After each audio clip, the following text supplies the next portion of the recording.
નમસ્કાર દર્શક મિત્રો, આપ જોઈ રહ્યા છો YNN ન્યૂઝ. હવે જોઈએ અગત્યના સમાચાર. વડોદરાના કમાટીબાગમાં જોઈ ટ્રેનના અડફેટે 4 વર્ષની બાળકીના મોતનો મામલો. પોલીસે જોઈ ટ્રેનના ડ્રાઈવરની કરી ધરપકડ. પોલીસ તપાસમાં ડ્રાઈવર પાસે લાયસન્સ ન હોવાનું સામે આવ્યું. કોર્પોરેશનના પાર્ક્સ એન્ડ ગાર્ડનના અધિકારી મંગેશ જયસવાલનું નિવેદન.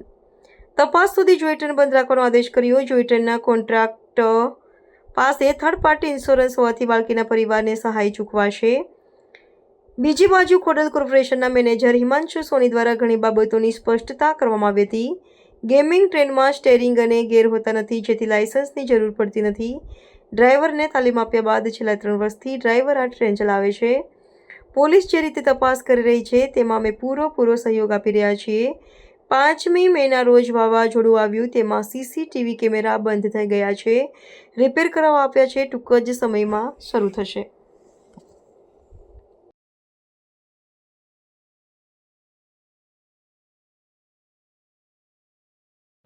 ઘટના જોઈ રહ્યા છો અને શું પગલાં લેવા?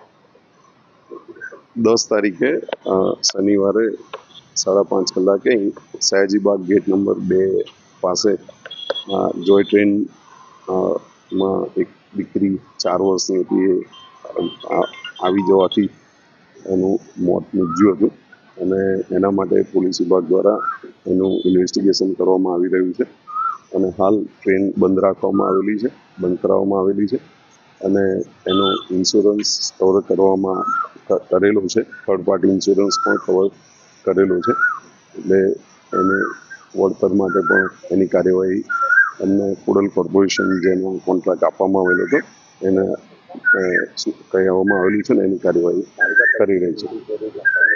ના, હાલ તો આ રીતના એ છે, જે ઇન્વેસ્ટિગેશન અને એના ઓબ્ઝર્વેશનમાં આવશે એ પ્રમાણે કાર્યવાહી કરીશું. હાલ તો એટલા માટે ટ્રેન બંધ કરાવવામાં આવેલી છે. એ એમને આઈઓ છે, તપાસ કરી રહ્યા છે.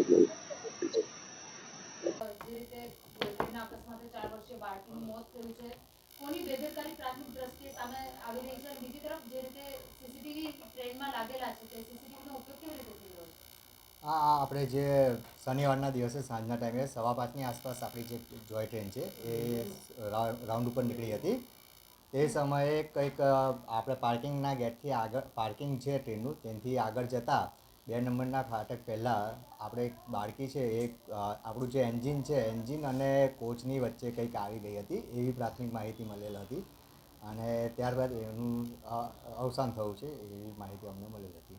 ટ્રેનની અંદર અને બહાર બંને બાજુ સીસીટીવી લાગેલા છે. આ સીસીટીવી થકી ફૂટેજ હાથ પર લાગ્યા છે? કોની બેદરકારી સામે આવી છે?